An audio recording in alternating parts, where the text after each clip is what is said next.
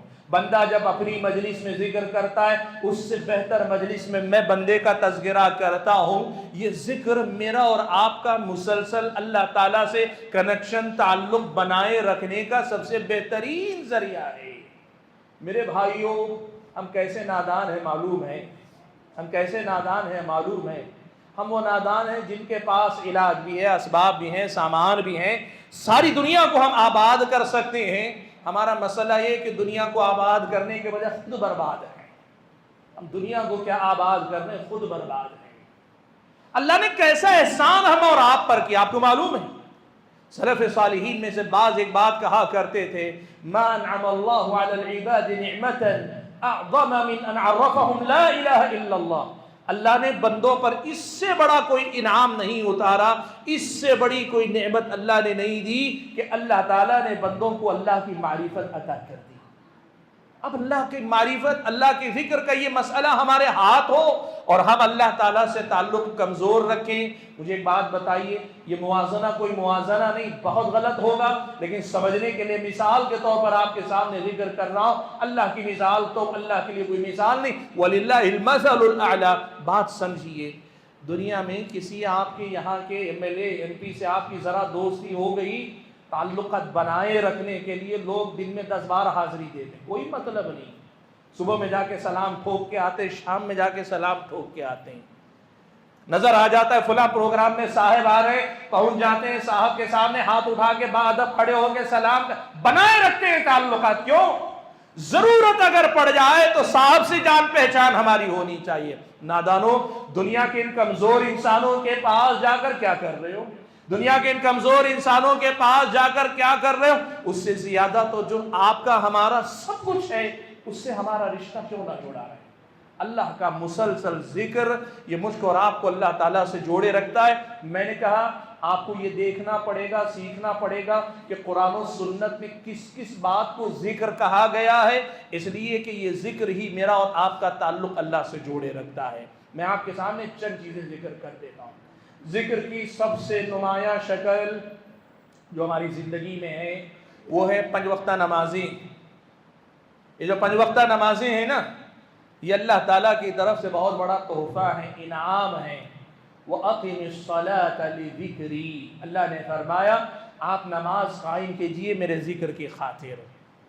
یہ نماز کیا ہے معلوم ہے؟ یہ میرا اور آپ کا اللہ سے رشتہ جوڑے رکھتی ہے۔ 5 وقتہ نمازیں، اور اللہ نے توفیق دی ہے 5 وقتہ نمازوں کے علاوہ جو سنن اور نوافل ہیں، جتنی زیادہ میری اور آپ کی زندگی میں ہوں گی اسی قدر زیادہ ہمارا ذکر سے رشتہ جڑا ہوا ہے۔ اور ذکر سے رشتہ اللہ سے رشتہ، ذکر سے تعلق اللہ سے تعلق، ذکر سے تعلق روحانی غذا سے تعلق، ذکر سے تعلق میرے اور آپ کی زندگی کے حقیقی سکون سے تعلق۔ آپ ایک بات سمجھو اللہ کے بندے، نماز کو اللہ نے ذکر قرار دیا ہے، قرآن کو اللہ تعالیٰ نے ذکر کہا، اِنَّا نَحْنُ نَزَّلْنَا الذِّكْرَ، قرآن ذکر ہے، قرآن کو پڑھنے پڑھانے کا اہتمام کرو۔ اذکار جو نمازوں کے اندر اور نمازوں سے پہلے، نمازوں کے بعد یہ ذکر ہیں، مختلف معمولات زندگی سے پہلے اور بعد میں جو دعائیں ہیں، یہ دعائیں اللہ تعالیٰ کا ذکر ہے۔ سونے سے پہلے، سو کر اٹھنے کے بعد، کھانے سے پہلے، کھانے کے بعد، قضاء حاجت کے لیے جانے سے پہلے، قضاء حاجت کے بعد، گھر میں داخل ہونے سے پہلے، گھر سے نکلنے سے پہلے، جو دعائیں اللہ نے، یہ سب یہ ذکر ہیں۔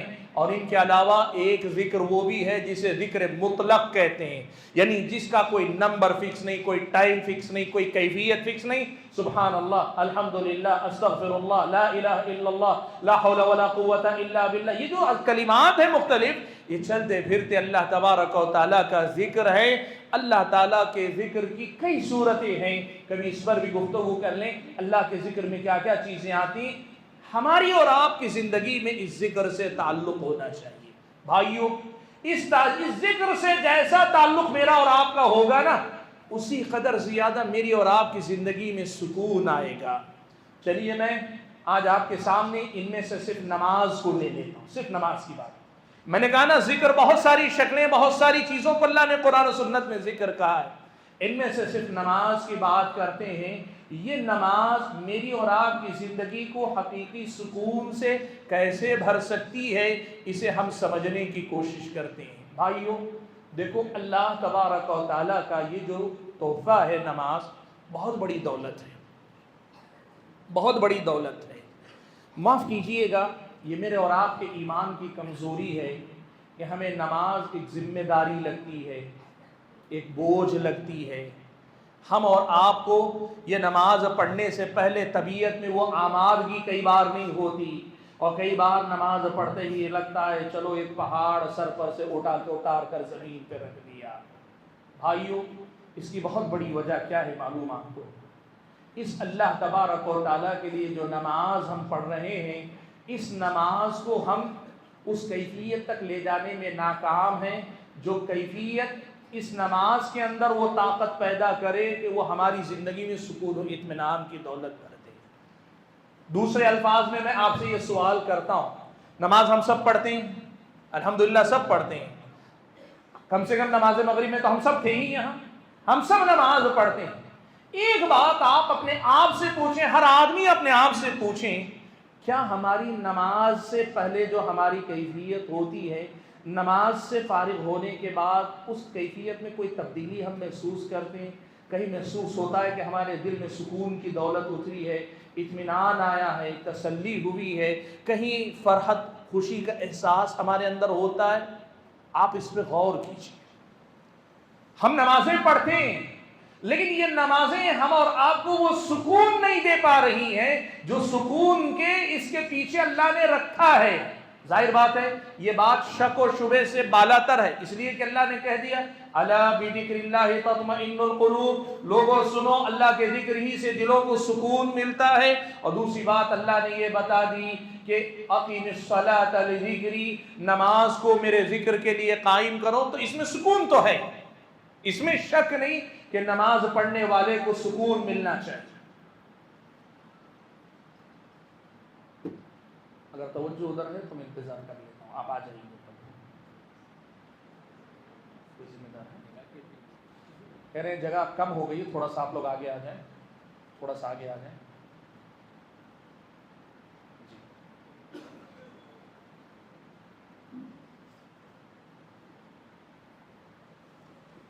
تھوڑا سا آگے آ جائیں۔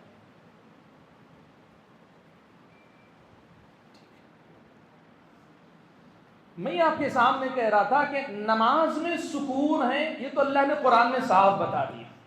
اللہ نے کہا الا بذکر اللہ تطمئن القلوب، سنو کہ نماز اللہ کے ذکر ہی سے سکون نصیب ہوتا ہے۔ اور دوسری آیت میں اللہ نے کہہ دیا وَأَقِمِ الصَّلَاةَ لِذِكْرِي، نماز کو میرے ذکر کے خاطر قائم کرو۔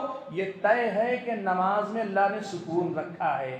اب سوال یہ ہے، وہی نماز ہم پڑھتے ہیں، سبھی پڑھتے ہیں، اگر اس نماز سے ہماری اور آپ کی زندگی میں سکون نہیں آ رہا ہے تو پھر اس کی وجہ کیا ہے؟ بھائیوں اصل مسئلہ یہ ہے کہ جیسے میں نے کہا، ایک تو ہمیں پتہ ہے لیکن ہم غفلت کا شکار ہیں کہ اللہ نے سکون کی دولت کہاں رکھی ہے، اور ویسے ہی جو سکون کے حصول کے ذرائع اللہ نے رکھے ہیں، ان ذرائع کو استعمال کرنے کا سلیقہ ہماری زندگی میں باقی نہیں رہ گیا۔ نماز کو اللہ نے سکون کے حصول کا ذریعہ قرار دیا، لیکن وہ کون سی نماز، کیسی نماز جس نماز سے ہماری زندگی میں سکون آئے گا، یہ ہم نے نظر انداز کر دیا۔ یہ بہت بڑا مسئلہ ہمارے ساتھ۔ میں آپ کے سامنے دو تین بڑی اہم باتیں رکھنا چاہتا ہوں جن پہ محنت کر کے ہم اور آپ اپنی نمازوں کو سکون دینے والی نماز بنا سکتے ہیں۔ کیا کرنا ہوگا؟ دو تین بڑی اہم باتیں ذکر کرتا ہوں، آپ اس بات کو سمجھیے۔ سب سے پہلی بات جسے ہم اور آپ کو کرنا چاہیے وہ کیا؟ میں نے کسی کو کہتے ہوئے سنا تھا، قرآن و سنت کی آیتوں کی ترجمانی کرتے، بڑی پیاری بات انہوں نے کہی۔ وہ کہہ رہے تھے کہ جس آدمی کو یا جس شخص کو نماز پڑھ کے سکون نہیں ملتا، اس آدمی کو چاہیے کہ نماز ذرا سکون سے پڑھے۔ جس آدمی کو نماز پڑھ کے سکون نہیں ملتا، اس کو چاہیے کہ نماز ذرا سکون اور اطمینان سے پڑھے۔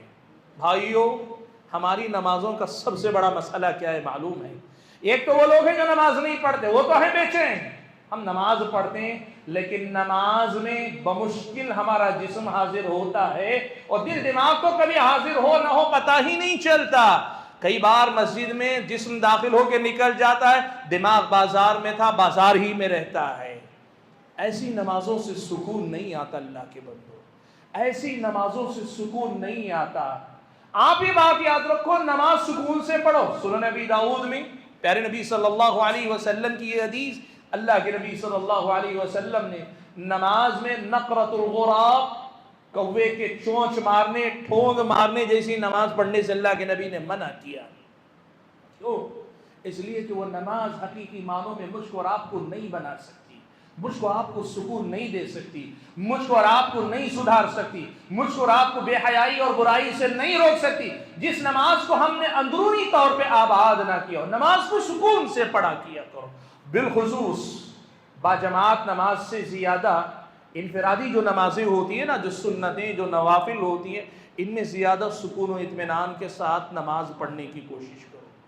جب نماز سکون سے پڑھیں گے، یہ نماز میری اور آپ کی زندگی میں بہت بڑی تبدیلی لائے گی، بہت سکون میرے اور آپ کے اندر آئے گا. بھائیو، قیام میں کھڑے ہیں، ابھی ہمارا دل قیام میں لگانے رکوع میں چلے جاتے ہیں، رکوع میں سر تو جھکا ہے، سر کے ساتھ ابھی وہ ہمارا شعور پوری طرح سے رکوع میں گیا نہیں، سر اٹھ جاتا ہے. سجدے میں جاتے ہیں، سر ابھی رکھا ہے، فکر اس میں لگی رہتی ہے کہ 3 مرتبہ سبحان اللہ کب ختم ہو، سر فوراً جھٹکے سے اٹھا لو. ایسے لگتا ہے کسی جو ہے ناگوار یا تکلیف دہ چیز پر جو سر رکھ دیا. اس نماز سے زندگی میں سکون کیسے آئے گا اللہ کے بندو؟ یہ نماز کیسے میری اور آپ کی زندگی کو سکون کا گہوارہ بنا سکے گی؟ نماز کو سکون سے پڑھا کرو کہ سکون سے پڑھی جانے والی نماز میں اللہ نے بڑا سکون رکھا ہے. اور اتنا ہی نہیں، دوسری بات جو اسی نماز سے متعلق ہے وہ کیا ہے؟ بھائیوں، اپنی نماز میں خاص طور پہ 5 وقتہ نمازیں جو ہے نا ان کی حفاظت کرو. اور ان کی حفاظت میں صرف جماعت کے ساتھ پابندی ہی نہیں، با جماعت نماز سے ذرا پہلے آ کر پہلے کی سنتیں اور نماز کے بعد امام کے ساتھ سلام پھیرنے کے بعد اذکار اور اذکار کے بعد کی جو سنتیں، ان کی پابندی کیا کرو. دیکھو ایک پریکٹیکل بات بتاتا ہوں، ہم میں سے اکثر کیا سبھی کو تجربہ ہو سکتا ہے، الا ماشاءاللہ اللہ کے نیک بندے ہر جگہ ہوتے ہیں، لیکن اکثریت کی بات اگر میں کہوں، ہمارا مسئلہ یہ ہے عین جماعت کے وقت پہ آتے ہیں، تکبیر تحریمہ پہ آتے ہیں، کئی بار تکبیر تحریمہ کے بعد سورہ فاتحہ میں آتے ہیں، کئی بار رکوع میں آ کے شامل ہوتے ہیں، اللہ اکبر کہہ کر ہم کھڑے ہو جاتے ہیں. مان لیجئے 4 رکعت کی نماز ہے تو ہم کھڑے تو ہو گئے ہیں، لیکن جو کام چھوڑ کر آئے ہیں، جس بازار سے گزر کر آئے ہیں یا جس میٹنگ سے اٹھ کر آئے ہیں، نماز میں کھڑے ہوئے بھی ابھی دماغ پوری طرح ہمارا آیا نہیں ہمارے ساتھ. پوری رفتار سے ہم مسجد پہنچ گئے لیکن دماغ اس رفتار سے ہمارے ساتھ نہیں آیا. اور کئی بار ایسا ہوتا ہے نماز ختم کر کے فوراً دکان جانا ہے، کاروبار جانا ہے، میٹنگ جانا ہے، آفس جانا ہے، تو آخری نماز کا آخری حصہ اس فکر میں لگا رہتا ہے کب میری نماز ختم ہو کہ فوراً میں جاؤں اور جا کے کام میں لگ جاؤں. آپ ایک بات مجھے بتاؤ، جس نماز کی ابتدا میں دماغ بازار میں ہو اور جس نماز کی اختتام میں دماغ اس میں لگا ہو کہ نماز کے بعد مجھے کیا کرنا ہے، یہ نماز مجھ کو اور آپ کو سکون کیسے دے گی؟ کیسے سکون مجھ کو اور آپ کو ملے گا؟ کرنا کیا پڑے گا؟ کرنا یہ پڑے گا کہ آؤ 2 رکعت نماز، 4 رکعت نماز جو سنت ہے، پہلے والی 2 رکعت نماز پڑھ کر اطمینان سے بیٹھ جاؤ. سنت میں ہو سکتا ہے تھوڑا بہت آپ غافل ہوں گے، لیکن آپ جب بیٹھ جائیں گے مسجد میں، سنت پڑھ لی، پڑھ کر بیٹھے ہیں، آپ کا پورا دل و دماغ ایک طرح سے سکڑ کر مسجد میں آ جاتا ہے. ظاہر بات ہے موبائل چھوڑ کے آنا پڑے گا یا موبائل کو جیب میں رکھنا پڑے گا، یکسوئی کے ساتھ بیٹھو نماز کے انتظار میں.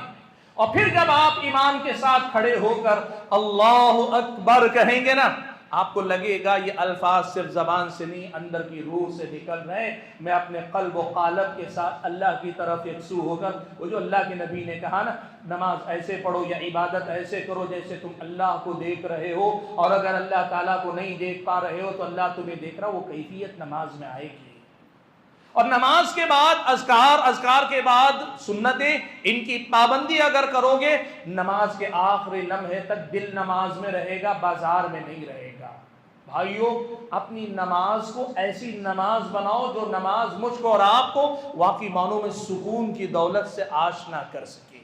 یہ پہلی بات کہ نماز کے سکون و اطمینان کے لیے، نماز کے ذریعے سکون و اطمینان کے لیے ہمیں یہ کرنا پڑے گا کہ نماز کو سکون سے پڑھے۔ نماز سے پہلے اور بعد کی جو عبادات ہیں، چاہے وہ سنتوں کی شکل میں ہو یا اذکار مسنونہ کی شکل میں ہو یا نماز کے لیے بیٹھ کر انتظار کرنے کی شکل میں ہو، ان کی پابندی کرنی پڑے گی، تب تبدیلی آئے گی۔ دوسری بات جس کے ذریعے نماز میں سکون مجھ کو اور آپ کو مل سکے گا، وہ کیا ہے معلوم ہے میرے بھائیو؟ نماز میں 3 چیزیں ایسی ہیں، ان 3 چیزوں پہ ذرا ہم کو محنت کرنی پڑے گی۔ ایک تو ہے نماز کے کلمات، اللہ اکبر، بلکہ آپ اگر اقامت کو بھی لے لیں، اقامت کے الفاظ اللہ اکبر، تکبیرات، سمع اللہ لمن حمیدہ، اور پھر اس کے بعد سلام جو ہم پھیرتے ہیں، مخصوص چند کلمات، ان کلمات کا معنی اور مطلب آپ سمجھ لیں۔ یہ جو کلمات ہیں جو نماز میں ہم اور آپ اللہ اکبر، سمیع اللہ لمن حمیدہ، السلام علیکم ورحمۃ اللہ کہتے ہیں، یا اقامت ہے، اقامت کے جو کلمات، ان کا معنی و مطلب ہم اور آپ سمجھ لیں۔ ایک دوسرے نمبر پر جو دعائیں نماز میں ہم اور آپ پڑھتے ہیں، جو دعائیں ہم اور آپ نماز میں پڑھ رہے ہیں، تکبیر تحریمہ کے ساتھ ہم ثنا پڑھتے ہیں، ثنا کہتے ہیں نا ہم لوگ، جسے اصل میں دعائے استفتاح جسے کہتے ہیں، عرف میں ہم اسے ثنا کہتے ہیں۔ تو دعائے استفتاح کی یاد کرو، دعائیں یاد کر کے ان کا معنی سمجھو۔ اس کے بعد سجدے کی دعائیں، قاعدے کی دعائیں، رکوع کی دعائیں، تشہد کی دعائیں، یہ جو دعائیں ہم پڑھتے ہیں نا، نماز کے جو اذکار ہیں، ان اذکار کا معنی و مطلب ایک مرتبہ سمجھنے کی کوشش کرو۔ اور تیسری چیز ہے سورہ فاتحہ، اور اس کے ساتھ بعض منتخب صورتیں جو ہم ریپیٹڈلی پڑھتے ہیں، دوہرا کر اپنی نمازوں میں پڑھتے ہیں۔ حافظ قرآن گنے چنے ہیں اور حفاظ بھی منتخب صورتیں پڑھتے ہیں، لیکن عام لوگوں کو کچھ صورتیں یاد ہیں جو آپ اپنی نمازوں میں دہراتے ہیں، ان کا معنی و مطلب سمجھنے کی کوشش کریں۔ یہ 3 چیزیں ہیں، دیکھو، ایک تو ہیں نماز کے جو تکبیرات، دوسری ہے نماز کی دعائیں، اور تیسری چیز ہے نماز کے اندر پڑھی جانے والی صورتیں۔ بھائیو، ان کا معنی و مطلب سمجھنے کے بعد جب نماز کے لیے کھڑے ہو کر آپ اللہ اکبر کہیں گے نا، تو پھر آپ کے دل میں یہ احساس پیدا ہوگا کہ واقعی اللہ کی کبریائی کی آپ گواہی دے رہے ہیں، اللہ کی بڑائی کا اعتراف کر رہے ہیں۔ اور جس دن آپ اللہ کے سامنے کھڑے ہو کر کہیں گے اللہ اکبر، یقین مانو آپ کو لگے گا کہ میں اپنے آپ کو اللہ کے سامنے ذلیل کر رہا ہوں، میں جھکا رہا ہوں اللہ کے سامنے اپنے آپ، میں چھوٹا ہوں، اتنا چھوٹا ہوں کہ میں ساری دنیا کے سامنے بڑا بھی ہو گیا، تب بھی اللہ کے سامنے میں کتنا چھوٹا ہوں، اس کا احساس ہم کو ہوگا۔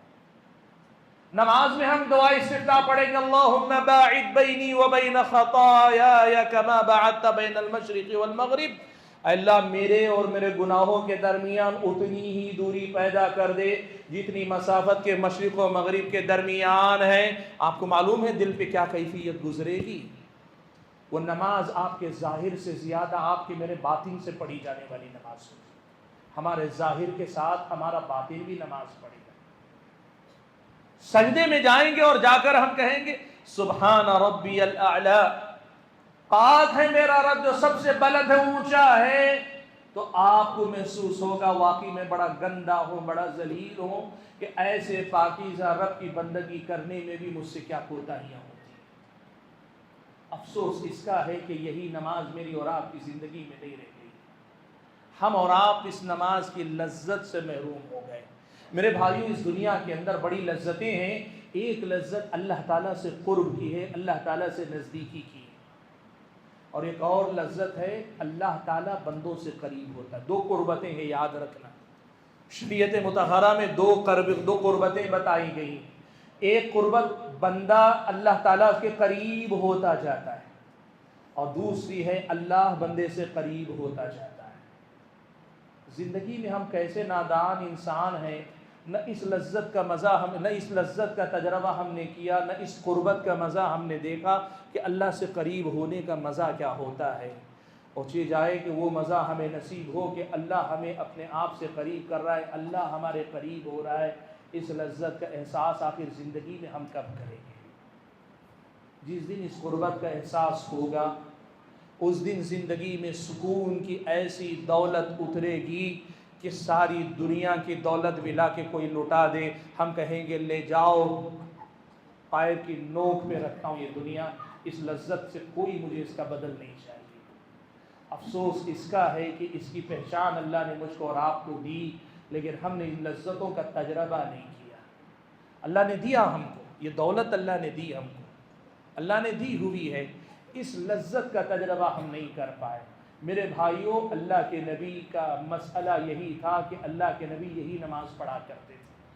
آپ کو معلوم ہے پیارے نبی صلی اللہ علیہ وسلم کے بارے میں صحابہ نے نقل کیا کہ کان اذا حزبہ امر صلی، اللہ کے نبی کو کوئی بھی پریشانی آتی تو فوراً نماز کے لیے کھڑے ہو جاتے۔ آپ کیا سمجھتے ہیں کہ یہ صرف مشکل میں مدد طلب کرنے کے لیے نماز پڑھنا ہے؟ یقیناً مشکل کے وقت میں اللہ کو یاد کرنا، مدد طلب کرنا ہے، لیکن مشکل کے وقت سب سے بڑا جو سہارا ہوتا ہے وہ ہمت بندھانا، وہ تسلی، وہ سکون، اطمینان۔ میدان جنگ میں بھی جس آدمی کے اندر بے چینی نہیں ہوتی، دل جمع رہتا ہے نا، وہ دنیا کا سب سے بہادر انسان ہوتا ہے۔ نبی کو جب کبھی پریشانی ہوتی نماز پڑھتے، اس لیے کہ نماز پڑھنے والے کو اندر سے اللہ ایسے بھر دیتا ہے کہ پھر دنیا میں اس سے زیادہ مالا مال انسان کوئی نہیں ہوتا۔ نبی ایسی نماز پڑھتے تھے۔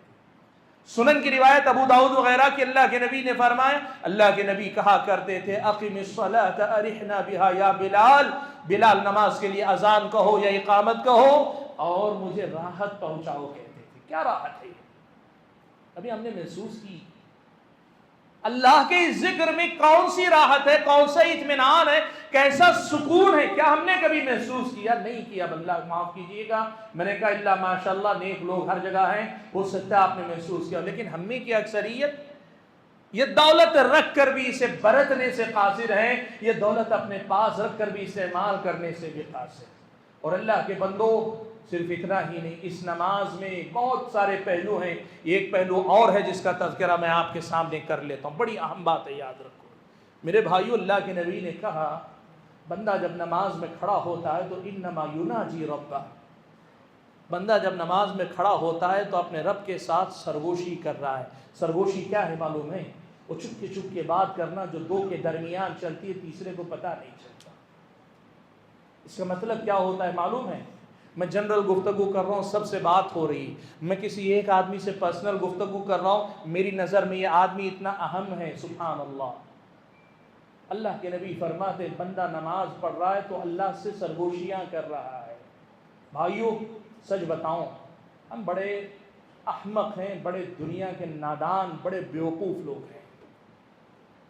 ہم نے کبھی اس مقام کو پہچانا ہی نہیں کہ اللہ نے ہم حقیر سے انسانوں کو کتنا اونچا اٹھا دیا۔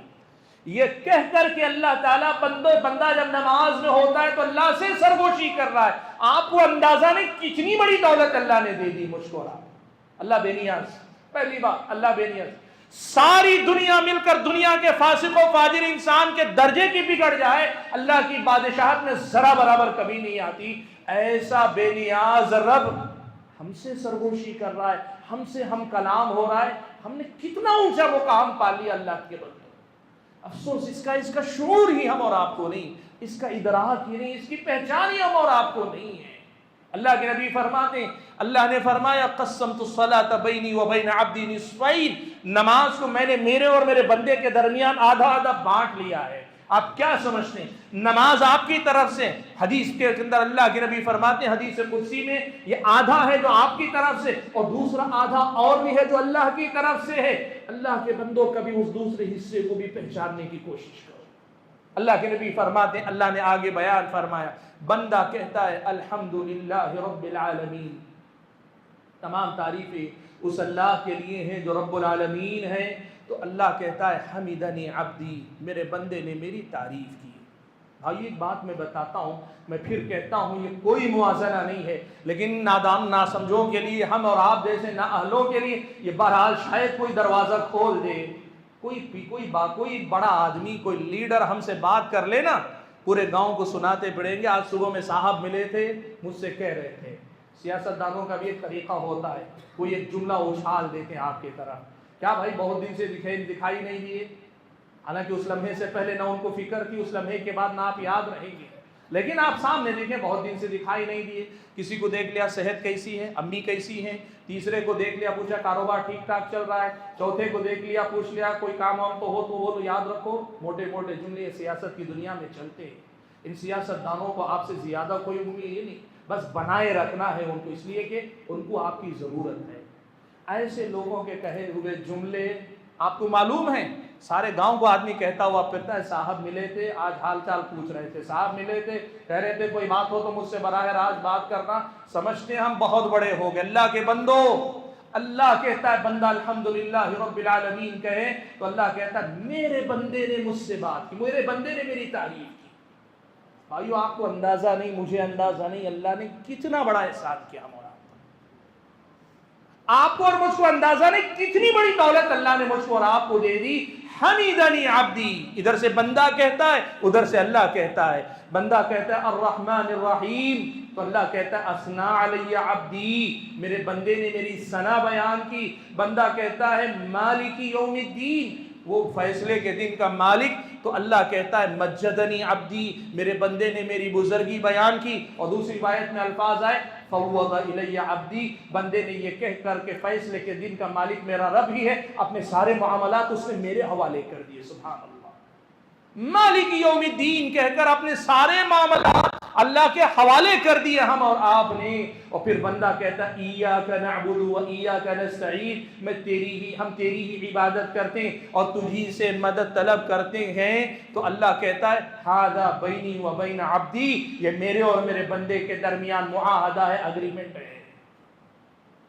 بھائیو ہم کیا, ہماری حیثیت کیا, ایک حقیر سا نطفہ جو اپنے وجود سے لے کے اپنی بقا تک کرم کے اللہ کے ایک ایک لمحے اللہ کے محتاج ہیں. ذرہ ذرہ ہماری زندگی, جانے والا سانس آنے والا سانس اللہ کا محتاج ہے. وہ سب کچھ دے کر کہہ رہا میں اگریمنٹ کر رہا ہوں تمہارے ساتھ. اندازہ بھی ہے ہمارا مقام اللہ نے کیا بڑھایا ہے. بندے کو اللہ کہتا ہے ھذا بینی و بین عبدی, یہ میرے اور میرے بندے کے درمیان اگریمنٹ ہے. وَلِعَبْدِي مَا سَأَلَ, اب میرا بندہ جو مانگے گا میں دوں گا. تو اللہ تعالیٰ کے یہ کہنے کے بعد بندہ کہتا ہے اهدنا الصراط المستقیم صراط الذین انعمت علیہم غیر المغضوب علیہم ولا الضالین, کہ اللہ صراط مستقیم پہ چلانا, وہ راستہ جو ان کو عطا کیا جن پر تیرا انعام ہوا, ان کا راستہ نہیں جن پہ تو غصہ ہوا یا جو گمراہ ہوئے. تو اللہ کہتا ہے ھذا لعبدی, یہ میں اپنے بندے کو دے رہا ہوں. سبحان اللہ. کبھی محسوس بھی کیا کرو اللہ کے بندو, ہمیں اندازہ نہیں کہ اللہ نے کتنا ہم اور آپ کو نواز دیا. جس دن یہ نماز ہم پڑھیں گے نا, اس دن نماز کے بعد آپ نکلیں گے, آپ کو لگے گا روح کے اندر سکون اتر گیا. اس دن آپ کو بولنے کی ضرورت نہیں ہوگی کہ نماز ذرا اطمینان سے پڑھو, سکون سے پڑھو, بولنے کی ضرورت نہیں. کیوں؟ سر سجدے میں جھکے گا, نہیں اٹھے گا اللہ کے بندے. رکوع میں گردن جھکے گی, نہیں اٹھ پائے گی. قیام میں کھڑے رہیں گے, ایسے ہم کو بھی کون محسوس کرے گا؟ یہ محسوس کرے اللہ ہم سے بات کر رہا ہے. پیروں کی سوجن کا, پیروں کے درد کا احساس کب ہوگا اللہ کے بندو؟ اللہ کے نبی جو نماز پڑھتے تھے نا, حضرت عائشہ کہتی ہیں پتہ ہے لا تسأل عن حسنہن و طولہن, اللہ کی نماز کتنی لمبی, اللہ کے نبی کی نماز کتنی لمبی اور کتنی خوبصورت ہوتی تھی مت پوچھو. صحابہ کہتے ہیں اللہ کے نبی کھڑے ہو کے نماز پڑھتے, پیروں میں سوجن آ جاتی. وہ کیسے آتی پتہ ہے؟ جب آدمی کے جسم کے ساتھ ساتھ اس کا دل و دماغ نماز میں ایسے ڈوب جائے نا, تو پھر اس کے بعد یہ نماز آدمی کو ایسے بناتی ہے. آپ کو معلوم ہے نبی علیہ السلام کی جو رات کی نماز ہوتی تھی, اس کی کیفیت اللہ کے نبی سے حضرت عائشہ بیان کرتی, قیام جتنا لمبا ہوتا آپ کا سجدہ بھی قریب قریب اتنا ہی ہوتا تھا. ہم اگر لمبا سجدہ کرنا ہو تو کیا کرتے ہیں؟ گنتے رہتے ہیں کتنی تسبیحات ہوئی, 11 ہوئی, 15 ہوئی, 25 ہوئی. لمبا سجدہ کرنے کے لیے تسبیحات گننے سے زیادہ, وہ تسبیحات کا جو معنی ہے اس میں ڈوبنا سیکھو. سبحان ربی الاعلی, یا سبحانک اللہم ربنا وبحمدک اللہم اغفر لی, سبوح قدوس رب الملائکۃ والروح. یہ جو کلمات دعاؤں کے ہیں ان کو کبھی محسوس کیا کرو اللہ کے بندو, پتہ چلے گا نماز کیسی دولت ہے, کتنی بڑی دولت ہے, کتنا بڑا انعام ہے. اور جس دن ایسی نماز پڑھ کے آپ سر اٹھائیں گے نا, یہ ساری دنیا آپ کے سامنے بالکل حقیر نظر آئے گی. دنیا کے سب سے بڑے دولت مند آپ اپنے آپ کو محسوس کریں. غرور کے لیے نہیں, تکبر کے لیے نہیں, کسی کی توہین اور تذلیل کرنے کے لیے نہیں, کسی کو نیچ اور کمتر سمجھنے کے لیے نہیں. اللہ کی نعمت کے احساس میں، شکر کے جذبے میں محسوس کرے گی کہ اللہ نے مجھے بھر دیا ہے اندر سے ایسے بھر گیا ہوں کہ اب دنیا میں باہر کی کوئی محرومی نہیں لگتی۔ فقیر رہوں گا، پھٹے پرانے کپڑے، لیکن پھر بھی شان سے سر اٹھاؤں گا کہ اللہ نے مجھ سے زیادہ مالدار دنیا میں کسی کو نہیں رکھا۔ پیٹ کا بھوکا ہو سکتا ہوں، بھوک لگے گی، لیکن بھوک کی شدت کا کبھی اتنا احساس نہیں ہوگا کہ مجھے لگے کہ بھوک بھی زندگی کا کوئی بڑا مسئلہ ہے، اندر سے اللہ نے مجھے بھر دیا ہے۔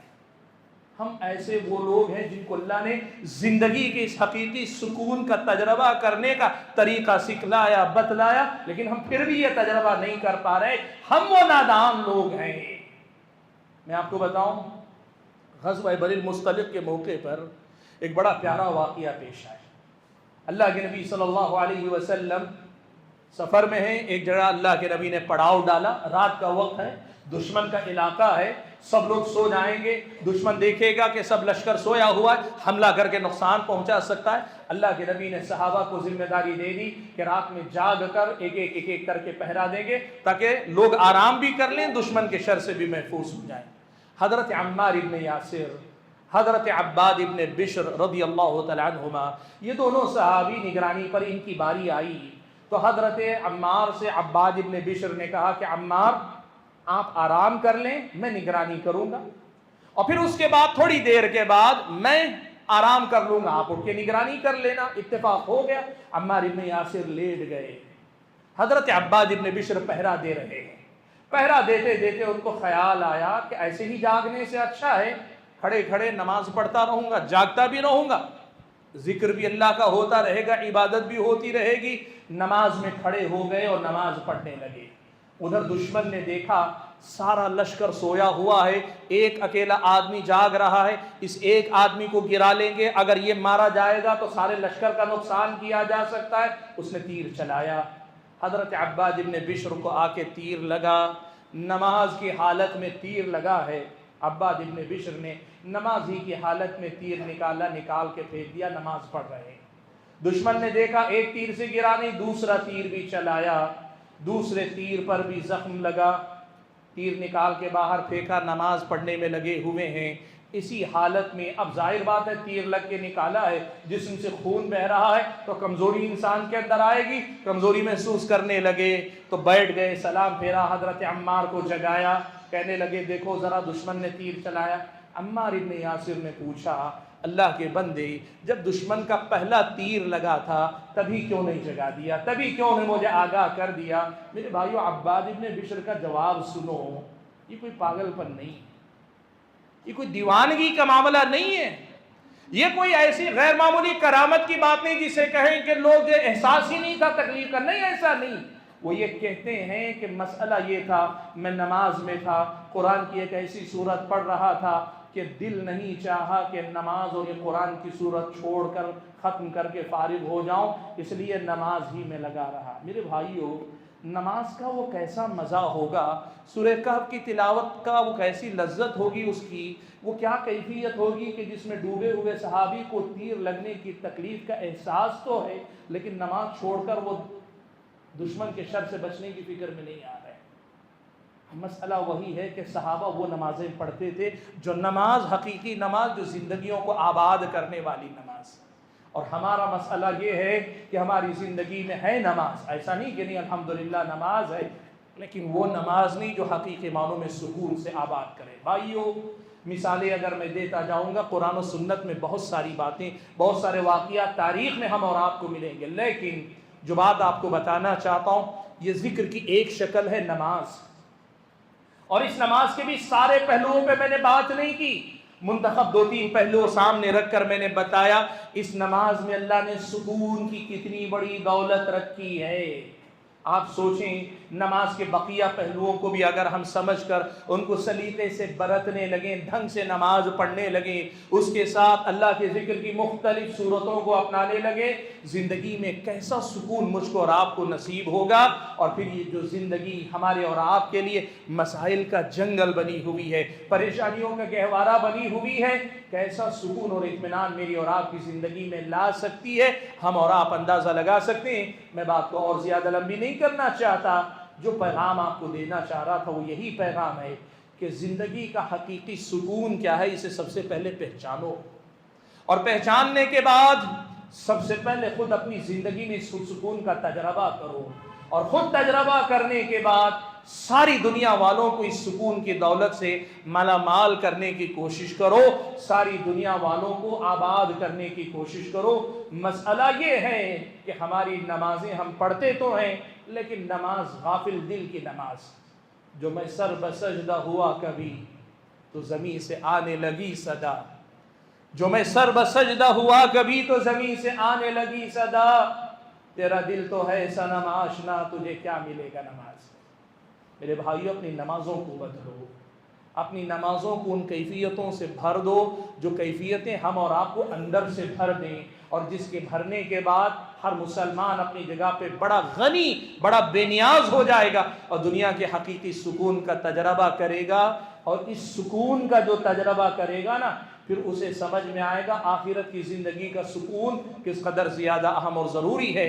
میں اپنی گفتگو ختم کرتے ہوئے اللہ تعالیٰ سے دعا کرتا ہوں کہ اللہ مجھے اور آپ سبھی حضرات اور خواتین کو جو باتیں ہم کہتے اور سنتے ہیں، ان کی روشنی میں خود اپنی تربیت کرنے کی توفیق عطا فرمائے۔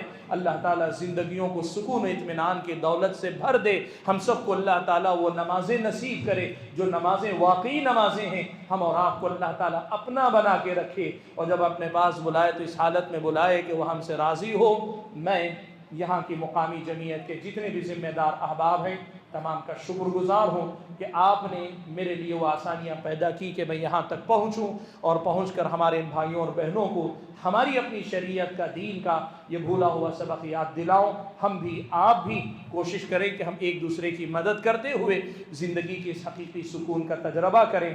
اللہ مجھے اور آپ سبھی حضرات اور خواتین کو کہنے اور سننے سے زیادہ عمل کرنے کی توفیق عطا فرمائے۔ آمین وآخر دعوانا ان الحمد للہ رب العالمین۔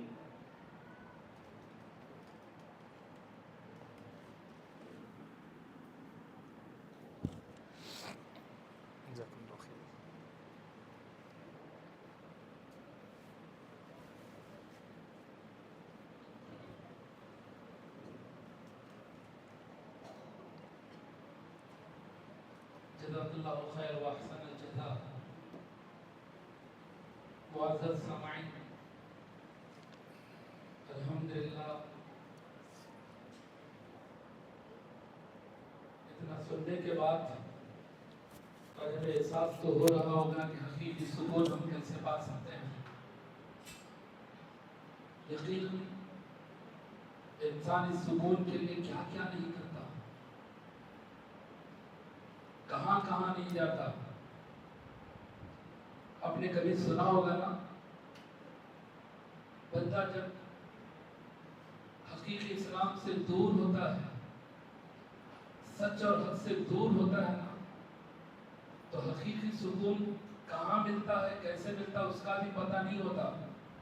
آپ جانتے ہوں گے ہمارے اس ملک سے ایک صاحب حج کے لیے گئے تھے، انہوں نے حج کیا، ارکان ادا کیے، یہاں تک کہ مسجد نبی کے اندر نمازیں ادا کی۔ بعد میں آنے کے بعد انہوں نے کہا جو سکون اجمیر میں ملتا وہ کہیں نہیں ملتا۔ تو جن کو سکون پتہ ہی نہ ہو حقیقی سکون ہوتا کیا ہے، تو کہیں پر بھی سکون کو سکون کہہ سکتا ہے۔ اسی لیے میرے دوستو، ہماری جو دعوت ہے،